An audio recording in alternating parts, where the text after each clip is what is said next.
Silver Eco, le podcast, vous présente Parole d'experts, un podcast enregistré lors du festival international Silver Eco Bien Vieillir au Palais des Festivals de Cannes. Cet épisode est consacré à la nutrition et à la lutte contre la dénutrition des seniors. Avec la participation de Frédéric Diebold, chef du pôle gériatrique du Centre hospitalier intercommunal de Fréjus-Saint-Raphaël, président du comité Liaison Alimentation-Nutrition et délégué régional PACA de la Société francophone de nutrition clinique et métabolisme, et Kevin Crugnola, chef de cuisine à l'EHPAD du groupe SOS.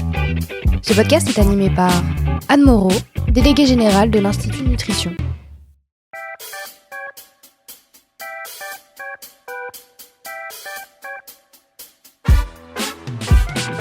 Bonjour à tous, je suis Anne Moreau, je suis déléguée générale d'une fondation d'entreprise qui s'appelle l'Institut Nutrition et qui, je suis en charge d'animer cette table ronde dédiée à la question de comment est-ce qu'on nourrit des personnes âgées qui n'ont plus faim. Autrement dit, quelles sont les idées innovantes, créatives que l'on peut appréhender en institution comme au domicile, mais on va se parler un petit peu des deux volets. Et pour cette table ronde, j'ai la joie et la chance d'accueillir à ma gauche un gars du coin. De toute façon, les deux sont du coin, en fait, c'est que moi qui viens de loin. Donc Frédéric Diebold, vous êtes chef du pôle gériatrique du CHI Fréjus-Saint-Raphaël et vous êtes très engagé en matière de nutrition du sujet âgé. Kevin Crugnola, tu es chef cuisinier en EHPAD depuis plus de 15 ans et tu travailles pour le groupe SOS. Et en guise d'introduction et pour se mettre en appétit, on est allé plonger dans la cuisine de deux seniors, alors des seniors autonomes à domicile. Et en fait, c'est comme une petite parenthèse sociologique pour introduire notre propos et nos échanges. Aujourd'hui, j'ai investi la cuisine de Michel et Colette, 85 et 89 ans, à Lyon, afin de mieux comprendre leurs habitudes alimentaires et qu'ils puissent nous partager le plaisir de manger chez les seniors. Maintenant, quand même, âgé, on a moins faim que quand on était plus jeune, ce qui me semble normal. Mais on mange quand même bien. Oui, j'ai commencé à perdre l'appétit vers 75 ans à peu près. Enfin, en ayant quand même l'envie de manger. Je crois que c'est surtout à partir de l'âge de 80 ans. Enfin, c'est là que j'ai senti que j'avais moins d'appétit. Mais j'ai quand même faim et je mange beaucoup au petit déjeuner. C'est là où je mange le plus. Je pense que les habitudes alimentaires ont quand même changé un peu avec le temps, bien qu'on essaye toujours de faire des repas équilibrés. Par contre, j'ai remarqué que j'ai une tendance depuis quelques années à préférer un peu le sucré, le petit gâteau, le petit chocolat, la petite friandise, en plus qui n'est pas nécessaire, mais qui me fait plaisir.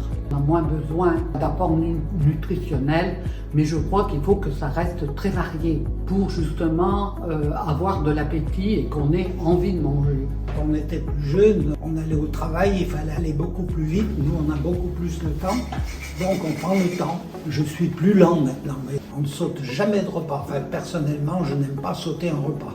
Déjeuner, on a l'habitude d'avoir des fruits. Toujours, on a 3 fruits en général. Puis moi, c'est au moins 2 ou 3 tartines de pain avec beurre, confiture et miel. Quoi ? Yaourt. Ah oui, j'oubliais le yaourt, oui. Moi, j'en oublie toujours, oui, le yaourt. Parce qu'on ne boit pas de lait, nous.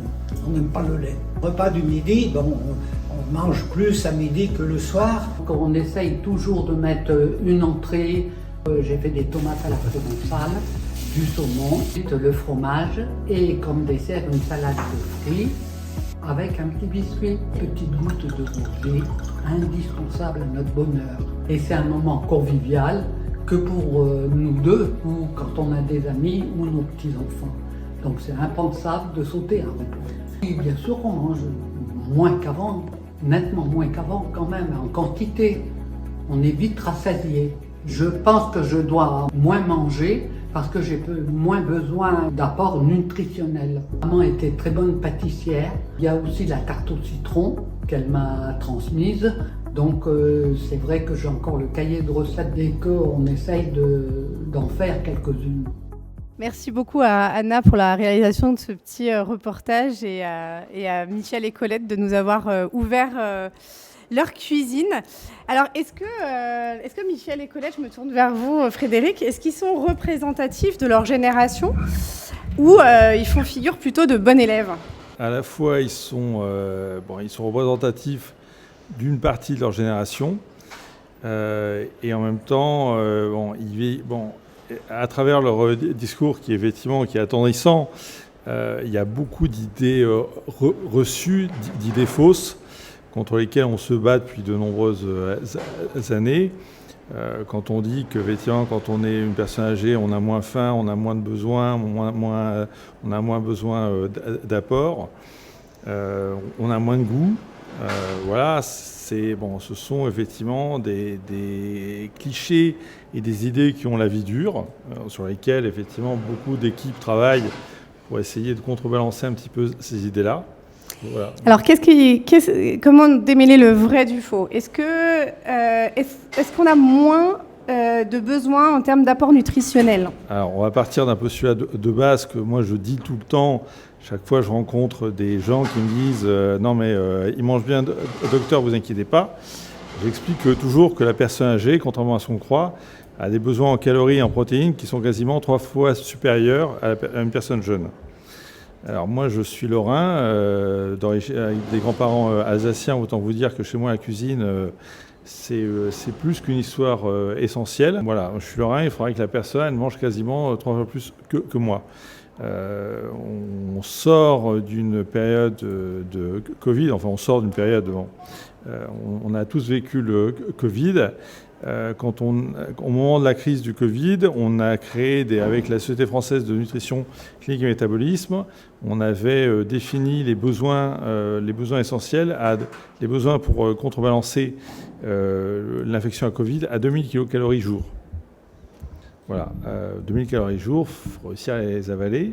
Et pour ça, effectivement, il y a des trucs et astuces qui existent. Donc, on a souvent tendance, effectivement, à penser que la personne âgée a des besoins plus faibles, ce qui c'est quand même en faux. On a toujours tendance à... Alors, effectivement, on a moins de goût, oui, au sens où les seuils gustatifs sont différents, sont diminués, pour plein de raisons différentes. On va sans doute y venir. Voilà, à commencer par les médicaments. Parce que s'il y a la première chose que les personnes âgées, on leur fait avaler une paltinquée de médicaments qui vont modifier le goût. Et puis après, il y a les conditions socio-économiques qui rentrent en ligne de compte également. Voilà. Donc ça, c'est déjà le principal. Et effectivement, ils sont attendrissants au sens où effectivement, ils disent bien qu'ils continuent à essayer de cuisiner pour se faire plaisir et pour entretenir un héritage. Colette, elle parle du livre de recettes de sa mère et de sa grand-mère. Donc, c'est la mémoire du goût. Il y a eu, il y a quelques années, un très joli livre fait par des chefs cuisiniers qui s'appelait La mémoire du goût, où ils racontaient, où ils mettaient chacun leur recette préférée, en tout cas celle qui avait du sens à leurs yeux et à leur cœur. Voilà, donc c'est effectivement, c'est important. Et du coup, qu'est-ce qui se passe au niveau de cette perception de la faim ? Est-ce qu'on a moins faim ? Est-ce que c'est physiologique ? Est-ce que c'est notre autorégulation interne qui fait effectivement qu'on envoie moins de stimuli au cerveau ? Ou c'est quoi cette histoire autour de la faim ? Est-ce que c'est une question de ressenti ou est-ce que c'est une réalité physiologique ? Alors, c'est une réalité, mais si je dis que c'est une réalité physiologique, je coupe une partie du problème. Moi, quand j'explique aux gens comment je les prends en charge et aux familles comment je les prends en charge, je dis toujours qu'en gériatrie, on ne soigne pas une maladie, on soigne l'être humain. Et on soigne l'être humain dans les 4 dimensions, médicale, sociale, psychologique, spirituelle. Si vous loupez une seule de ces 4 dimensions, vous plantez. Ça veut dire quoi ? Ça veut dire que si je vous explique la perte de l'appétit uniquement par le côté médical, physiologique, et que je vous raconte des histoires d'hormones, orexigènes, anorexigènes, de médicaments, je ne vous raconte qu'une partie du problème.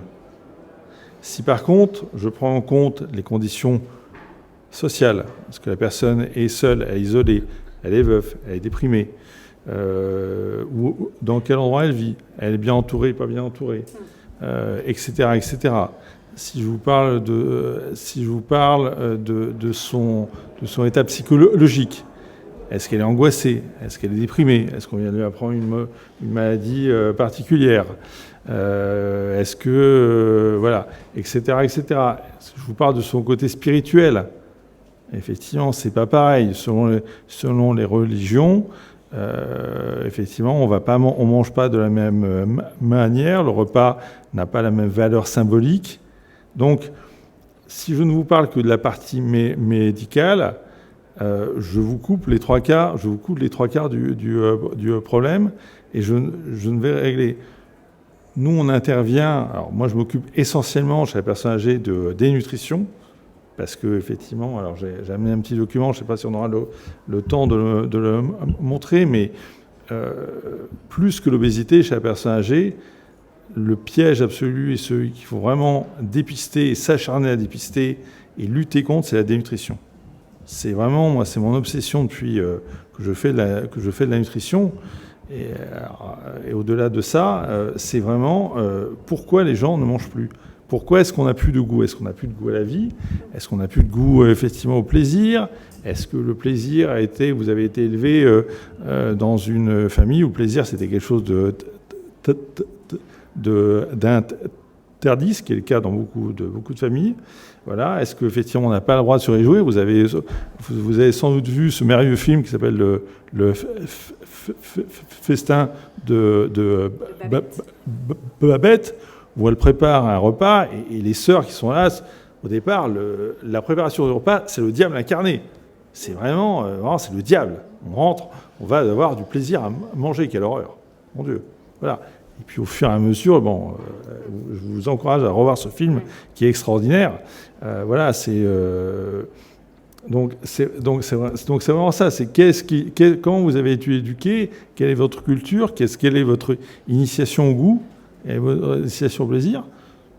Moi, j'ai eu cette chance-là. Bon, c'est pas donné à tout le monde, donc il y a plein. Alors effectivement, je peux vous parler encore une fois, chez la personne âgée, on va dire que sur le plan médical, il y a une chose déjà à dépister, c'est les médicaments qu'on prend, qui modifient le goût et la perception gustative. Et puis les idées reçues, et là je vais ouvrir tout de suite, je vais mettre les pieds dans le plat, c'est-à-dire qu'on nous a appris qu'il fallait manger sans sucre, sans sel, sans cholestérol, sans gras, sans machin, sans truc.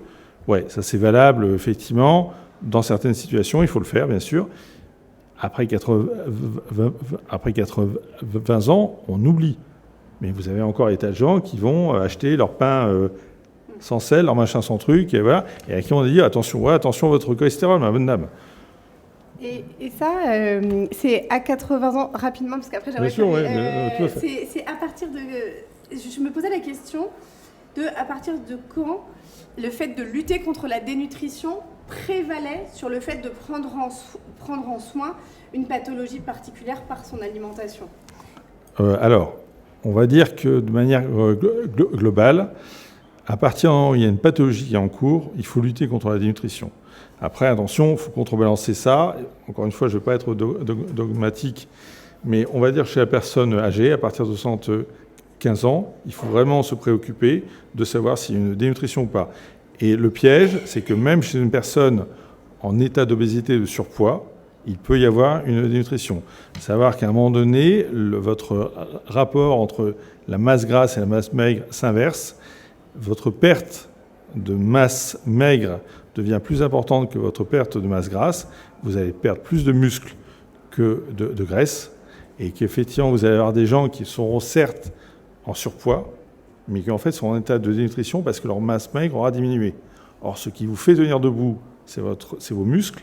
Ce qui fait votre système immunitaire, c'est votre masse musculaire. Ce qui fait qu'effectivement, vous arrivez à respirer de manière plus correcte, c'est votre masse musculaire, c'est votre capacité respiratoire, etc., etc., etc. Donc effectivement, dès l'instant où vous avez une pathologie chronique, préoccupez-vous déjà de savoir si la personne n'est pas en état de dénutrition. Parce que si vous instaurez... Alors, ils sont sortis en 2019 pour les établissements de santé, les recommandations thérapeutiques qui sont sur le site de la SFNCM, où effectivement, en gros, on dit que on oublie les régimes diabétiques sans sucre, sans graisse. Alors, encore une fois, il y a des nuances à apporter. Je ne suis pas là pour faire un cours, donc il y a des nuances à apporter, mais en gros, les régimes sans sel strict n'existent plus. C'est 4 grammes de sel. Dans certaines situations, c'est 2 grammes. Mais en tout cas, les régimes sans graisse, on les oublie. Encore une fois, bien entendu, il faut dans une certaine mesure. Mais je dirais qu'effectivement, après 75 ans, on ne se prive pas, sauf cas exceptionnels, sauf situation particulière. Et après, on va adapter. C'est le bon sens qui prime, mais on arrête les régimes d'exclusion et on arrête de se dire « Oh là là, il faut que je fasse attention à mon cholestérol, il faut que je fasse attention à mon sel, il faut que je fasse attention à ceci, il faut que je fasse attention à cela », parce que c'est exactement l'inverse qu'on va obtenir. Alors du coup, sur le terrain, en cuisine, Kevin, vous luttez contre vous contribuez à faire reculer les risques de dénutrition dans votre établissement, non pas à coup de stéthoscope cette fois-ci, mais à coup de fouet et de, sans mauvais jeu de mots, on est bien dans un registre de cuisine, et de cuillère en bois. Racontez-nous un petit peu vos astuces. Vous, on sait aujourd'hui que dans un EHPAD, on a tendance à avoir des personnes qui entrent à l'EHPAD avec un âge de plus en plus avancé. Peut-être que du coup vous accueillez des résidents qui ont déjà un statut nutritionnel dégradé avec une dénutrition déjà installée. Dans ce cas-là, quelles sont vos astuces en cuisine pour les remettre à table avec appétit? Alors nous déjà, comme disait le docteur, on est contre tout ce qui est régime. Donc ça, nous, on ne le fait pas. Pour leur donner envie de manger, après, il y a tout ce qui va autour. Avant l'alimentation, il y a aussi le cadre qui joue beaucoup. La salle à manger, des belles nappes, tout ce qui va autour, la décoration. Donc ça, c'est très, très important. Après, pour ce qui est dans l'assiette, nous, on joue beaucoup avec les couleurs. Ça, c'est très, très important. Après, le goût. Le goût, nous, on enrichit beaucoup des plats naturellement. Donc on évite tout ce qui est complément alimentaire. On met beaucoup à base de poudre de lait. On a de la vache qui rit hyper protéinée qui donne un bon goût de crème. Donc voilà, c'est des aliments que vous mettez pour des personnes qui ont une dénutrition déjà diagnostiquée? Non, pour l'ensemble des résidents. Pour l'ensemble des résidents. C'est une tendance qu'on voit de plus en plus, entre guillemets, d'enrichir pour tout le monde. Après, on enregistre, c'est 2 grammes de protéines de plus. C'est pas beaucoup, mais c'est un petit peu en fait qui va faire un petit plus. D'accord. Et on parle aussi beaucoup de personnaliser l'approche du repas pour être au plus proche des envies et des désirs des convives. Comment est-ce que vous répondez à cette injonction de à la fois faire à manger pour 120 résidents et à la fois d'être au plus proche du goût de chacun? Alors nous, on a un petit atelier, c'est la petite astuce. En fait, on fait des tables des envies. Donc en fait, on va sélectionner 5-6 résidents et en fait, c'est eux qui vont choisir le menu. Parce qu'en fait, on sait très bien que dans un établissement, faire des entrecôtes, ça ne va pas marcher, on sait que les 3/4 va partir à la poubelle. Mais par contre, il y aura quelques résidents qui vont pouvoir les manger. Donc en fait, on a une salle à manger exprès pour ça, et on fait un menu qu'ils ont envie. Donc ça va être l'entrecôte, des œufs sur le plat, une raclette, voilà. C'est tous des petits plats qui font que... Et c'est combien de résidents et à quelle fréquence? On fait ça 1 fois par mois, et on a 5-6 résidents à peu près. Et ça tourne, c'est pas toujours les mêmes? Non, pas toujours les mêmes, non. Voilà. Et aussi pour ajouter, on essaie de les faire participer à cette table des envies. Par exemple, là, le mois dernier, j'avais fait un pain bagna. Donc, c'est eux-mêmes qui ont coupé les légumes et après, ils l'ont garni de ce qu'ils aimaient. Et après, on l'a dégusté ensemble.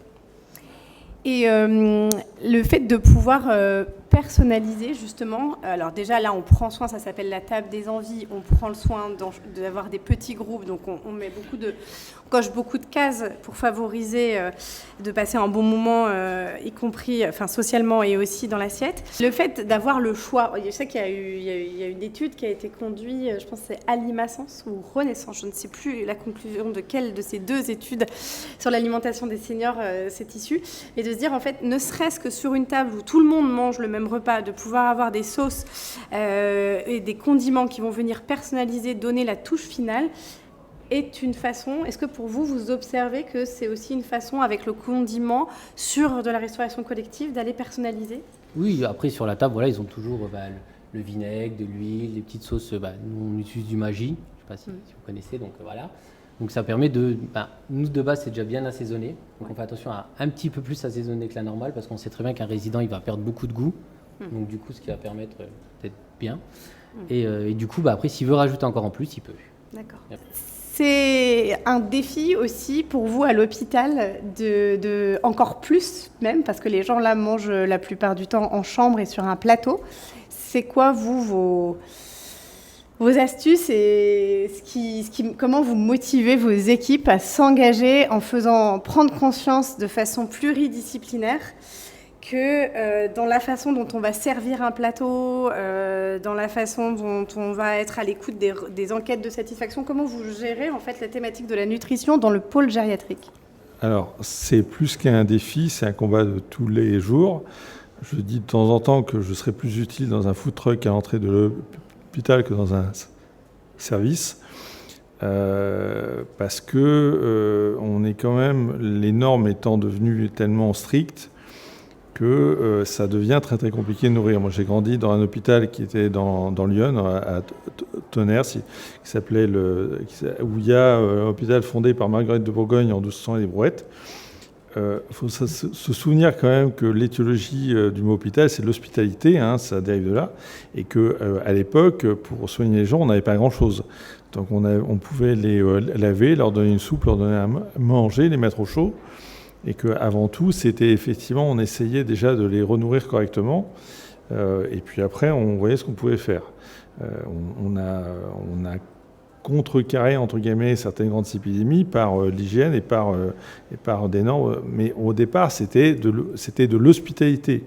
Bon, aujourd'hui effectivement on est tellement soit on a la chance d'avoir une cuisine sur place et on peut interagir avec les équipes de cuisine. À l'époque où je travaillais dans d'autres hôpitaux, il y a une cuisine sur place, j'allais régulièrement dans les cuisines. Je descendais les voir, je disais coucou, bonjour. Bon, ils avaient un hurluberlu qui était en blouse et qui venait les voir et qui venait voir ce qu'il y avait dans les gamelles, qui leur disait ça je veux ça je veux pas. Moi je fais beaucoup de soins palliatifs, donc j'avais pas mal de gens quand ils étaient en fin de vie, je leur demandais qu'est-ce qui leur ferait plaisir, qu'est-ce qu'ils avaient envie de manger, et puis je téléphonais aux cuisines. Je disais voilà, j'ai monsieur ou madame Attel, elle est en fin de vie, elle a envie de ça, est-ce que vous pouvez me faire quelque chose? Et puis en général, quand on explique bien les choses, ça se passe bien. Mais surtout, je disais aux cuisiniers, puisque c'est vous qui avez préparé l'assiette, c'est vous qui allez l'amener à la personne. Pour que, et je leur disais toujours, vous êtes un soignant à part entière. Parce que nourrir est un acte de soin, le repas fait partie du soin. Je suis le président de ce qu'on appelle à l'hôpital le CLAN, donc le comité liaison alimentation nutrition. Et ces deux phrases que j'ai mis en exergue à chaque début de CLAN, c'est que nourrir est un acte de soin, le repas fait partie du soin. Donc, je disais aux cuisiniers, voilà, puisque vous avez amené l'assiette, c'est vous qui allez la servir pour que ça ait du sens ce que vous faites. Bon.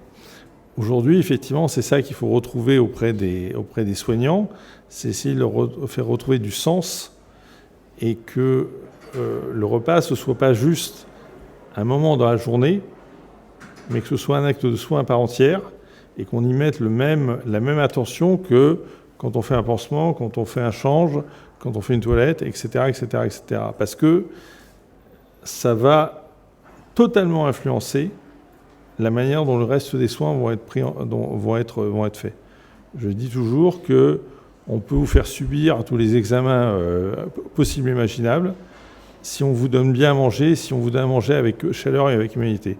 Si on vous dit, OK, aujourd'hui, on va faire un scanner, ça va pas être sympa, et puis après, il va y avoir ça va pas être sympa, mais en même temps, après, on va se faire un bon petit plat, et vous verrez, ça va vous faire oublier beaucoup de choses. Voilà. Ce temps-là, il est fondamental.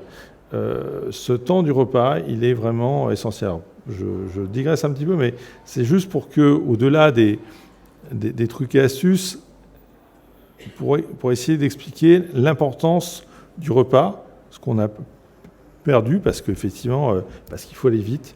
Savoir qu'une personne âgée, pour à peu près assimiler 90% de ses apports, il faudrait que le repas dure 45 minutes. Dans un service de court séjour, quand il en dure 15, c'est déjà le bout du monde. Ça veut dire qu'on ampute le repas de 30 minutes. Et après, on dit, ouais, la personne n'a rien mangé. Bah ouais, en même temps, on lui a pas laissé. En même temps, on lui a amputé son pas de 30 minutes. Ouais. Et en plus, vous avez vu ce qu'on lui a servi. Alors, je rejoins, mais à 2000% ce que vous allez dire. Je veux dire, vous avez vu ce qu'on lui sert dans son assiette. Ça s'appelle un crime contre l'humanité. C'est au secours à la terre. Moi, j'ai instauré, je me suis battu pendant 2 ans pour instaurer dans chacun des cours séjours un déjeuner frites.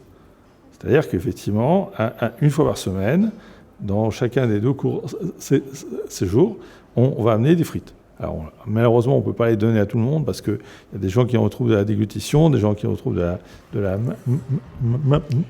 mastication, mais on peut manger des frites. Et j'ai instauré une deuxième règle, c'est que les frites, on peut les manger avec les doigts, déjà, mais ça, c'est vachement compliqué à faire comprendre. Et la troisième règle, c'est de dire, dans l'assiette, on a le droit de mettre de la mayonnaise, du ketchup et de la moutarde, de mettre du sel. Même quand on est sous corticoïdes, même quand on est sous suet, même quand on est sous là, je me débrouillerai. Il n'y a que vraiment dans certaines situations où là, malheureusement, on n'a pas le choix et le sel, on va le freiner, mais c'est exceptionnel.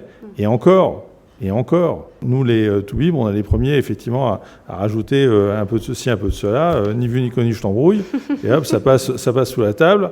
Ouais, effectivement. Alors c'est sûr qu'effectivement, si vous enfilez la salière, je vais avoir du mal à contrôler les coups. J'ai un de mes copains qui est cardiologue, et il y a une période de l'année qu'il déteste, c'est Noël, le jour de l'an, parce que tous les insuffisants cardiaques, ils décompensent, parce qu'effectivement, il leur dit, vous avez le droit de manger des huîtres. La seule chose que je vous demande, c'est pas vous faire la bourriche au moment. Alors, vous en faites 6. Voilà, vous n'en faites pas 12, vous en faites 6. Puis on essaye de trouver un compromis. Mais voilà, c'est juste pour vous dire qu'on peut y arriver. C'est un dialogue, c'est un échange. Ce que dit Kevin, voilà. Et moi, ce que je regrette, c'est de ne plus avoir de cuisinier avec qui je puisse dialoguer, avec qui je puisse échanger, avec qui je puisse dire, voilà, là, il se passe ça, je fais comment ? Qu'est-ce que je rajoute ? Effectivement, moi, j'utilise des compléments nutritionnels. Alors déjà, je les utilise mal, parce que des compléments nutritionnels, c'est pas le diable si on sait bien les utiliser. Voilà, mais il faut savoir les utiliser. Et puis surtout, il y a une chose qui est importante, et je reviens aux 4 dimensions. Quelle est la personne que vous avez en face de vous ? Quelle est son histoire ? Elle vient d'où ? Elle est bourguignonne, elle est bretonne, elle est alsacienne, elle est varoise, elle est italienne, elle est tunisienne. Elle vient d'où ? C'est quoi ses habitudes alimentaires ? C'est quoi ses souvenirs ? C'est quoi son histoire ? C'est quoi qui la fait titiller ? Quand je lui parle de quelque chose, quand je parle de la kémia, quand je parle de la tagine, quand je parle des fleischnecke, est-ce que ça a du sens ? Les mots ont du sens. Même chez les personnes atteintes de troubles de la mémoire évoluée, qui ont des troubles cognitifs évolués, les mots ont encore du sens. Vous seriez étonné si je vous disais, même avec des gens avec des démences évoluées, quand on leur parle de certains plats, ils ont les yeux qui font ça. Ça veut dire qu'effectivement, l'alimentation, la nourriture, le repas est un moyen de communication, est un moyen d'apaiser les choses. Si vraiment, voilà, on bourre les gens d'antidépresseurs, d'anxiolytiques, filez-leur de la mousse au chocolat, et puis après on cause. Toi, Kevin, à quel moment tu as pris conscience que tu avais un rôle à jouer et que en fait, tu faisais partie de l'équipe médicale d'une certaine façon ?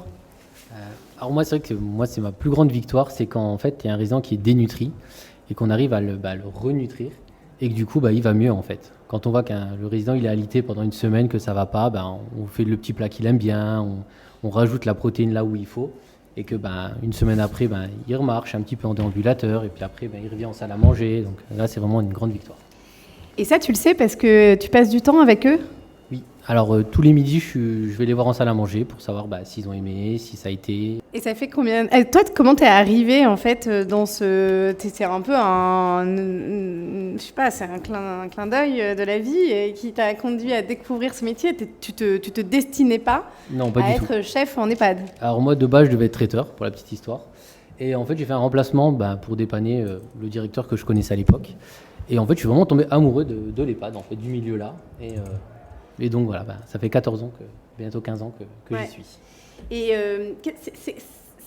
c'est quoi en fait ce qui te donne les étoiles dans les yeux là? Tu arrives à la nommer, ce qui fait que c'est là que tu sens que ton métier de cuisinier a le plus de sens? En fait, c'est de voir mes résidents en fait, qui sourient, qui rigolent, qui passent un bon moment à table et que ils sont pressés de revenir. Quand je les vois à midi moins le quart, ils sont déjà là, ils poussent les portes pour pouvoir rentrer dans la salle à manger. Est-ce que c'est pareil le soir? Alors, tu sais pas parce que tu n'es pas là le soir, mais le dîner du soir, j'entends souvent dire à quel point il est compliqué. Est-ce que tu peux nous dire l'organisation dans ta structure, ça ressemble à quoi? C'est à quelle heure? C'est quoi la tranche horaire? Et quelles sont les plus grosses contraintes auxquelles tu as l'impression de faire face quand on se parle d'alimentation en EHPAD, et peut-être en particulier pour le dîner, mais globalement, qu'est-ce qui se passe? Alors en fait, le soir, nous, on est régi par un plan alimentaire. Et du coup, en fait, on est obligé de mettre une viande, un féculent, un légume. Et ça, les 3/4 du temps, en fait, ils ne mangent pas, en fait, parce que c'est trop lourd pour eux. Eux, ils aiment bien avoir leur petite soupe, le petit bout de fromage et un dessert. Donc du coup, nous, ce qu'on a fait, c'est que, moi, pareil, je viens aussi de Lorraine. Et là-bas, ils aiment bien avoir le petit café tartine, en fait. Donc en fait, ils ont un petit plateau de charcuterie, un bol de café au lait, et ils choisissent et ils ont le choix, en fait. Donc voilà. Alors ça, c'était en Lorraine, mais ici, c'est quoi la version ici? Ouais. Alors ici, on ne l'a pas fait parce que ça n'a pas marché, on l'a essayé, donc ça n'a pas marché.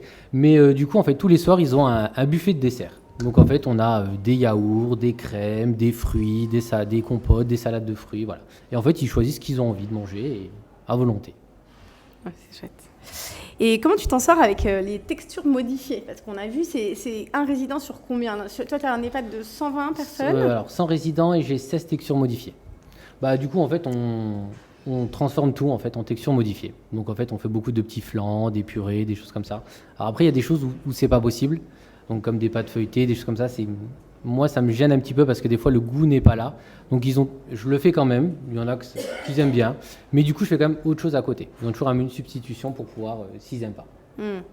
Et tu travailles tout seul sur les textures modifiées. Tout à l'heure, tu as dit, nous, on ne fait pas les régimes, donc c'est pas de régime restrictif. En revanche, il y a des établissements qui disent on ne fait plus les textures non plus, en fait, parce qu'on estime que c'est trop anorexigène et que ça n'a pas de sens de manger tout le temps mouliné pour ses derniers repas dans la vie, quoi. Vous en faites quand même? Alors, nous, on en fait. Par contre, c'est sur l'avis médical d'un orthophoniste. Donc, l'orthophoniste, il vient, il fait un bilan. Voilà, c'est pas parce que un jour, on a fait une fausse route. Tout le monde, à tout âge, ça peut nous arriver. Donc, c'est pas parce qu'on fait une fausse route que tout de suite, on doit passer en mouliné ou en mixé. Donc, du coup, nous, c'est que sur prescription médicale. Et c'est revu, l'orthophoniste, elle voit les personnes? Tous les mois, elle est là et après, elle tourne en fonction de qui on a besoin. Là, je pense que tu fais des jaloux parce que je suis pas sûre que tout le monde a un orthophoniste qui passe une fois par mois dans les établissements, mais tant mieux pour toi. Et après, c'est beaucoup de la communication avec l'orthophoniste, donc elle vient souvent me voir en cuisine, elle me dit, voilà, si elle a un doute, elle me dit, voilà, l'aliment là, tu le moulines, tu le mixes, voilà. Oui, parce que toi, finalement, en termes de formation à la nutrition, t'as reçu quoi comme base de formation? Comment t'as acquis toutes ces techniques sur les textures modifiées alors nous, dans le groupe, on a des formations internes, parce qu'à l'école, on n'apprend pas du tout ça. Donc ça, c'est voilà. Et non, dans notre groupe, il y a beaucoup de formations en interne. En fait, c'est des chefs de cuisine. Entre nous, on se donne des astuces, et puis on se rencontre, et on fait des journées. Voilà.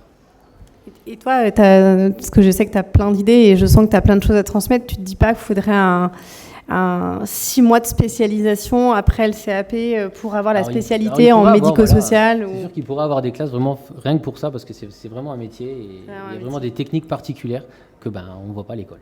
Ouais. C'est un projet, ça, ou pas du tout? Oui, c'est un projet parmi d'autres. C'est un projet parmi d'autres. Je rebondis sur ce que vous disiez sur le repas du soir, où effectivement, c'est vrai que les gens le soir, ils aiment bien leur petite soupe, mais alors le problème, il faut savoir qu'on sait aujourd'hui que chez la personne âgée, il y a ce qu'on appelle le mécanisme, alors le terme scientifique, c'est la séquestration splanchnique, c'est-à-dire que quand vous mangez, une partie de vos acides aminés, des protéines, sont bloqués par la circulation. Et aujourd'hui, on dit que pour réussir à contrebalancer cette séquestration, c'est l'équipe de Clermont-Ferrand, le professeur Boiry qui a montré ça, il fallait apporter la ration protéique en une seule fois pour un petit peu contrebalancer. Voilà. Donc, ça veut dire qu'effectivement, il faut organiser le repas, les 3 repas de la journée, de manière, effectivement, si on mange léger le soir, il faut que le repas du midi soit assez copieux pour justement contrecarrer, déjà contrebalancer cette séquestration et à pouvoir apporter suffisamment de protéines, c'est la première chose. La deuxième chose aussi, et je pense qu'effectivement, Kevin, on aura le même problème, c'est qu'il y a ce qu'on appelle le problème du jeûne nocturne. C'est-à-dire qu'au-delà de 12 heures de jeûne, la personne âgée va puiser dans ses réserves et va commencer à utiliser ses muscles. Alors déjà, qu'on n'en a pas beaucoup, mais donc ça veut dire que si votre repas, si vous prenez votre dîner à 6 heures du soir, ça veut dire que votre petit déjeuner, il faudrait que vous le preniez à 6 heures du matin. C'est comment dans ton établissement C'est ça, c'est 18 Voilà. heures et... C'est ça. Et très tôt. Et Ouais. 8 heures le matin. Voilà. Donc du coup, c'est pour ça qu'ils ont une collation nocturne le soir. C'est ça. Moi, C'est pris par combien de personnes, la collation nocturne? Alors après, ça dépend en fait. Nous, les veilleuses de nuit, elles tournent dans les étages et elles voient les gens qui sont réveillés et qui ont envie. Ils proposent un petit chariot avec des petits gâteaux, pareil, des compotes, des jus de fruits, des tisanes. Et par rapport à ce qu'on a entendu et ce qui a été beaucoup décrié dans les médias à la sauce Fossoyeur, toi, c'est no limites, tu as le droit de proposer autant de collations que tu veux? Après, moi, tant que ça rentre dans mon budget, moi, personne m'embête, donc voilà. C'est à moi de me débrouiller, en fait, on va dire. Ouais, mais je pense qu'il faut être... Donc, non, mais c'est intéressant de se dire que c'est possible. Donc, c'est intéressant. Ouais, les contraintes, là, pourquoi 18h30? Pourquoi ça doit être aussitôt? C'est question organisationnelle, je pense. C'est ça. C'est beaucoup... ouais. Et est-ce qu'on se trompe, docteur, en se disant que en fait, c'est l'organisationnel qui prend le pas sur le soin? Alors, on se trompe complètement. Savoir que dans ce qu'on appelle les unités cognitivo-comportementales, alors c'est quoi ce truc-là? Les unités cognitivo-comportementales, ce sont les unités où on met les patients qui ont des troubles de la mémoire et des troubles du comportement. Dans ces unités-là, on essaie au maximum de régler les troubles du comportement, non pas par des moyens pharmacologiques, mais par des moyens justement non pharmacologiques. Donc en s'adaptant, en adaptant l'environnement, en adaptant certaines règles de vie, et entre autres, le temps du repas. Où ces gens-là, on leur laisse 45 minutes. Alors les autres à côté, on leur laisse pas 45 minutes, mais eux, on leur laisse 45 minutes pour pouvoir déjeuner, parce que déjà, ça diminue leur anxiété, ça diminue leur impatience, et ça permet d'apaiser les choses. Puisque vous n'avez pas quelqu'un qui est en train de vous dire « Allez, hop, hop, hop, il faut manger, allez, hop, on avale le plateau ». Bon, voilà. Donc, on leur laisse le temps. Le soir, c'est pareil, et la nuit, c'est pareil. Il y a une étude suédoise qui avait montré que, effectivement, on réglait 60% des troubles du sommeil chez les personnes quand, la nuit, quand elles se réveillaient, on les emmenait aux toilettes, on les emmenait faire un petit tour, et après, on leur donnait les chaudes collations. Donc, pareil, de la même manière, chez ces patients-là, effectivement, on va s'adapter, et donc ça veut dire que le temps du repas, il va être décalé. Et si on peut faire une exception pour ces patients-là, pour des raisons qui sont tout à fait valables, la vraie question est pourquoi on ne peut pas le faire chez les autres. Pourquoi, la diététicienne du centre gérontologique où je travaillais ce matin, elle me disait pourquoi ces patients-là, eux, ils grossissent, et ceux du service à côté, le service de soins de suite, eux, ils continuent à maigrir. Entre autres parce qu'on ne leur laisse pas ce temps. Donc effectivement, c'est l'organisationnel qui a pris le pas sur le temps du résident. Selon qu'on soit du bon mauvais côté de la barrière, on pourrait en discuter. Mais effectivement, c'est organisationnel. Dans les 23 recommandations qui sont sorties en 2019, une des recommandations, c'était de laisser choisir la personne ce qu'elle voulait manger, afin de pouvoir imaginer déjà avoir une représentation de ce qu'elle allait déjeuner. Aujourd'hui, dites à un soignant qui a 15 patients à prendre en charge, en plus de tout ce que vous allez faire, il faut aller dire à 10h du matin, alors voilà, à midi, le chef il vous propose ceci, cela, ce que vous voulez, vous aurez une levée de bouclier. Encore une fois, ils n'auront pas tort, parce qu'effectivement, ils sont demandés, mais en même temps, on sait que laisser le choix aux patients, aux résidents, de choisir ce qu'il a envie de manger, aide à améliorer les ingestats. Mais encore, faut-il le faire? Est-ce qu'aujourd'hui, effectivement, on est prêt à investir le coût humain pour améliorer ça? Parce qu'on aura toujours les astuces culinaires, on aura toujours les astuces non culinaires mais médicamenteuses des CNO, mais le troisième pilier de ce triptyque, c'est le temps humain. si vous n'investissez pas sur ce temps humain, ça ne marchera pas. Nous, il y a quelques années à Vire, on avait travaillé avec un lycée hôtelier pour essayer d'améliorer justement pour faire une formation hôtellerie aux soignants pour que le temps du repas ne devienne pas panique à bord. Je fais juste une parenthèse. Nous, on s'était rendu compte qu'au moment du repas, les toilettes n'étaient pas terminées, c'était panique à bord, il y a les chariots qui arrivaient et on les distribuait. Alors, je ne dis pas comme des frisbees, mais presque. Et c'était panique à bord et le temps du repas devenait un temps beaucoup plus anxiogène que ce qui devrait dû être. Ça devrait être un temps de bien-être, de réconfort. Ça devenait un temps anxiogène parce que les toilettes n'étaient pas terminées, on n'avait pas fini de distribuer les médicaments. Enfin, tout le monde s'était pas... Et on s'est dit, qui est-ce qui peut nous aider à nous organiser autrement ? Qui est-ce qui est capable, entre midi et midi 30, là, je fais appel au cuisinier, vous voyez 40-50 repas en un temps record. C'est les cuisiniers. Donc, à qui on va voir ? On va faire appel à un lycée hôtelier. Moi, à l'époque, j'étais allé voir le lycée hôtelier de Granville. J'avais frappé à leur porte. Coucou, salut, bonjour. Quand ils m'ont vu arriver, ils m'ont dit non, l'EHPAD, elle est à côté, vous êtes bourré de porte. J'ai dit non, c'est vous que je veux voir. Et je leur ai expliqué ma raison. Je leur ai dit voilà, comment on peut aider nos soignants à être organisés autrement. Alors, je ne vais pas dire mieux organisés, parce que ce serait péjoratif, mais à être organisés autrement pour que le temps du repas devienne un temps de plaisir pour eux. Et si ça devient un temps de plaisir pour eux, ça devient un temps de plaisir pour la personne soignée. Parce qu'au moment où on vous amène un plateau, le plateau est bien organisé, on vous fait un sourire, on est calme, on est tranquille, on est posé, ça sent bon.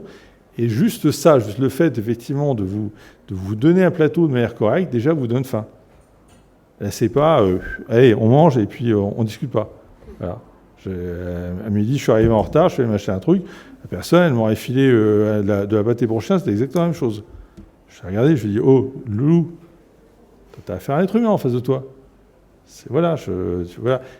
C'est ce temps-là. Donc, comment effectivement on essaye de rendre aux soignants ce sens-là. Alors, je digresse un petit peu, mais moi, si je me mets du côté des soignants, ça part déjà de là, afin que la personne qui est soignée, qu'elle soit résidente, qu'elle soit en SSR, qu'elle soit dans un service quel qu'il soit, elle ait autant l'impression qu'on s'occupe d'elle au moment du repas que quand on s'occupe d'elle au moment du soin. Je voulais vous poser une question sur à quel moment vous rencontrez vos résidents et à quel moment vous parlez de leurs envies. Il y a la table des envies. Mais est-ce qu'il y a d'autres formats et à quel point vous êtes contraint ou alors plutôt pas en capacité de répondre à un besoin spécifique pour une personne qui est vraiment en train de glisser? À quel point est-ce que vous pouvez sortir d'un plan alimentaire pour prendre soin? Alors, moi, je fonctionne sur des menus de 5 semaines. Donc, j'ai 4 trames de menus sur les 4 saisons, donc je tourne et que je fais avec mes résidents. Donc, j'ai des commissions restauration. Donc, en fait, c'est eux qui me disent ce qu'ils ont envie de manger. Et puis moi, en fait, je bouche les trous avec leurs recettes qu'ils ont envie. Ça prend combien de temps, ça ? Une petite heure, après, c'est... Seulement une heure. C'est-à-dire que tu fais des propositions et eux, ils réagissent. En fait, je recueille ce qu'ils ont envie, ce qu'ils aiment. Et moi, après, je bouche mes trous sur mon plan alimentaire. Et puis voilà. Et est-ce que c'est pas toujours les mêmes résidents qui viennent et du coup est-ce que ça plaît? Comment est-ce qu'on fait pour les personnes les plus éloignées de la parole ou les plus éloignées cognitivement pour les intégrer à ce genre de démarche quand on n'a plus accès à la parole? Après, je le vois parce que moi j'ai les retours des soignants, parce que j'ai beaucoup de dialogue avec les soignants et ils me disent voilà, là le plat là, monsieur untel a pas trop aimé ou madame untel, voilà. Ou au contraire, quand ça a plu, justement, ils me disent ça, ils ont super bien mangé, l'assiette, il n'y a plus rien. Et en 14 ans, est-ce que tu as vu que la place du chef, elle avait bougé? Est-ce que tu te sens plus intégré aujourd'hui? Tu as l'impression qu'il y a une démarche de plus en plus pluridisciplinaire? Ou est-ce qu'au début, tu n'étais pas un peu dans ton coin? Est-ce qu'il y a une évolution positive? Oui, il y a eu beaucoup d'évolution, parce que maintenant, du coup, y a, comme le docteur disait, il y a les clans. Donc ça, nous, on en fait une fois par mois. Donc si on se réunit, tout corps de métier. Et du coup, on parle de la nutrition, des choses comme ça. Donc, on est beaucoup plus intégré. Et la dernière question, peut-être, avant de donner la parole à la salle. Dans ton établissement, toi, tu es dans le sud. C'est quoi le top 3, ce qui est adoré par tes résidents et ce qui est vraiment ce qui ne marche pas du tout et quelle lecture tu en fais? Alors moi, comme je vous ai dit, je suis venu de Lorraine, donc il y a 6 ans. Donc c'est vrai que ça a été un gros choc entre les deux cultures, entre l'est de la France et le sud. Donc du coup, ce qu'ils aiment bien, c'est pis saladière, ça c'est très très souvent, la ratatouille niçoise maison, que du coup quelques résidents nous aident à faire, qui viennent, ils épluchent les légumes, ils les coupent, et la daube de bœuf. Et les 3 flops, qu'est-ce qui marche pas aujourd'hui? Après, les abats, ils ont quand même du mal. Malgré leur génération, je sais que ils aiment moins. Non, après... Les légumes secs. Oui, c'est vrai que les légumes secs, on en parlait tout à l'heure. Parce que pour eux, les lentilles, c'est vrai que quand on est en maison de retraite, les résidents, c'est très classique. On va leur faire des lentilles vertes, lentilles brunes, il n'y a aucun souci. Par contre, dès qu'on va faire des lentilles corail, pour eux, ils vont se dire, c'est pas normal, c'est orange, il y a un problème. Donc, ils ne connaissent pas, goût comme le sucré salé. Ça, je sais que ça ne marche pas du tout. Ouais, c'est toujours un peu la difficulté entre ceux qui décident des menus. C'est d'où l'intérêt de faire des commissions menus. Parce que nous, on va regarder avec notre génération. Et c'est vrai, quand il fait chaud, on va avoir peut-être envie, nous, d'une soupe froide. Et qu'est-ce qui se passe quand c'est une soupe ça, ils n'aiment pas du tout. Parce que psychologiquement, une soupe, ça doit être chaude.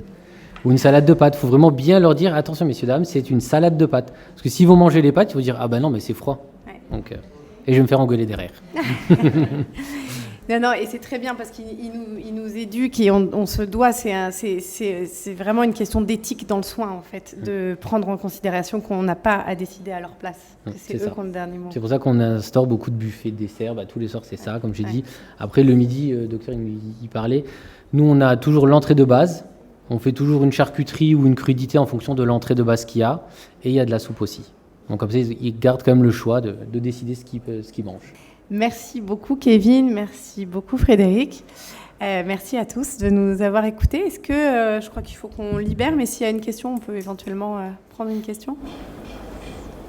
J'ai une question, si j'ai bien compris, vous privilégiez la gourmandise et le plaisir de manger au quotidien par rapport au régime éventuel à la diététique. Étant donné que les personnes âgées ont peu d'activité physique, il se peut qu'il y ait des prises de poids. Quelle est votre réaction par rapport à ça? Est-ce que vous réagissez au niveau de l'assiette, au niveau de l'activité, ou est-ce que vous acceptez, vu que c'est une personne âgée, au-delà de 80 alors, je vais vous rassurer immédiatement, si vous avez une prise de poids, c'est que vous prenez bien soin en charge de votre personne âgée. Je vous ai dit au début de mon topo c'est rare. que, en gros, schématiquement, pour fabriquer le même kilo de muscle entre moi et une personne âgée, il faut quasiment 3 fois plus de kilos et de protéines. Donc en fait, le coût énergétique d'un kilo de muscle, il est 3 fois plus important. Ça, c'est la première chose. Donc ça veut dire que si votre personne elle prend du poids, c'est une bonne chose. L'inverse, essayer de faire maigrir une personne âgée, les 3 fois où j'ai essayé, les 3 fois, ils ont failli finir en réanimation, alors que j'avais la diététicienne et que je leur pourrissais la vie avec des prises de sang tous les 2 jours. Donc effectivement, c'est beaucoup plus difficile de faire perdre du poids à une personne âgée. C'est beaucoup plus dangereux de faire perdre du poids que de lui faire prendre. Donc ça, c'est la première chose. La deuxième chose, c'est qu'effectivement, après, c'est pareil, c'est une question d'organisation.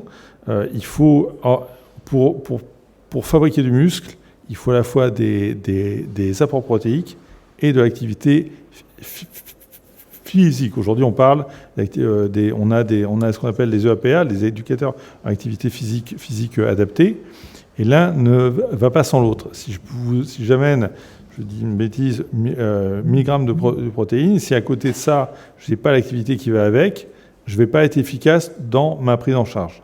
Donc, de toute façon, l'un doit aller avec l'autre.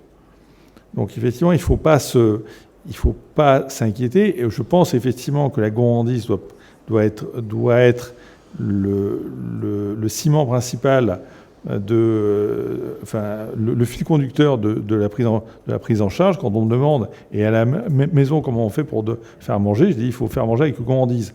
Quand vous arrivez, vous avez envie de mettre la cuillère, on parlait de la daube. Moi, un de mes plats préférés, c'est le gigot de 7 heures. C'est ce plat que vous mangez avec la cuillère. Il faut que ça sente de la gourmandise. Donc effectivement, voilà. Après, si la prise de poids est excessive, bien sûr, on va analyser qu'est-ce qui se passe, pourquoi il y a une prise de poids excessive. Déjà, et dans cette prise de poids, quelles sont les composantes? Parce que souvent, c'est pas du muscle qu'on prend, c'est de l'eau. Donc ça veut dire, voilà, il faut faire attention. Dans la prise de poids, il faut toujours analyser la part, on va dire, musculaire, la bonne prise de poids, je dirais, et la mauvaise prise de poids. Donc, voilà, soyons effectivement, faut se rassurer de ce côté-là. Faut y aller tranquille. S'ils prennent du poids correctement, on dit qu'effectivement une prise de poids correcte, le programme bien fait, c'est 1 kg tous les 2 semaines à peu près, voilà, à la louche. Donc, mais il faut que ce soit fait correctement. Donc, allons-y tranquille. Alors pour la petite anecdote, moi, dans mon établissement, on avait la doyenne des Alpes-Maritimes. Oui. Moi, ça fait donc 6 ans que je suis dans le sud. Elle est décédée il y a peut-être un an et demi de ça. Elle mangeait matin, midi et soir, un café, 2 brioches. C'était son repas de tous les jours. C'était vu avec le docteur, elle ne mangeait que ça. Et elle a vécu jusqu'à plus de 110 ans. Moi, j'aime beaucoup ce genre de... Ça ne veut pas dire que c'est ça la proposition, mais ça veut dire qu'à la fin, ce qui va quand même compter, c'est ça. Je vous propose de poursuivre les échanges à l'extérieur. S'il y a encore des questions pour les uns et pour les autres, pour respecter notre timing. Merci pour vos questions. Vraiment, n'hésitez pas à venir nous voir. Et bonne fin de festival à tous. Merci. Merci.